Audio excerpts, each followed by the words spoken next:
এই সবাই ভালো আছেন। আজকে আমি লাল পোয়া মাছ দিয়ে দেখেন সাফ করে রেখে দিয়েছি, আলু দিয়ে বাপে দেব। প্রথমে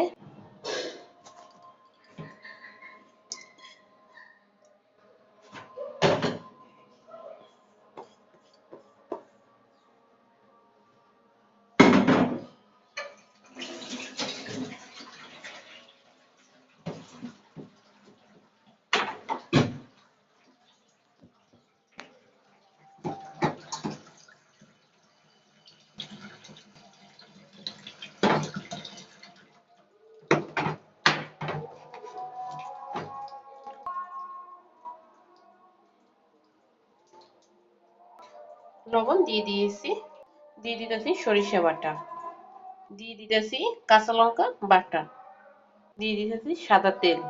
এখন ভালোভাবে হাত দিয়ে মেখে নেব।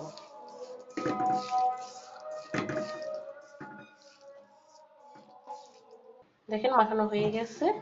এখন মাছ দিয়ে দেব।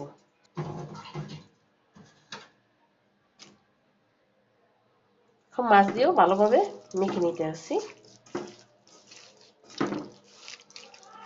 দেখেন মাছ দিয়েও মাখানো হয়ে গেছে। এখন আলুটা দিয়ে দেবো। দেখেন আলু দিয়েও এখন ভালোভাবে মেখে নিতে আসছি।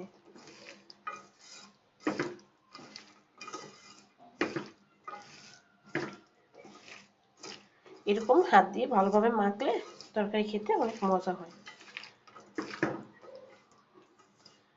মাখা হয়ে গেছে। এখন আমি ঢেকে রাখবো 10 মিনিট। দেখেন ঢাকা 10 মিনিট হয়ে গেছে। এখন জলটা দিয়ে দিলাম।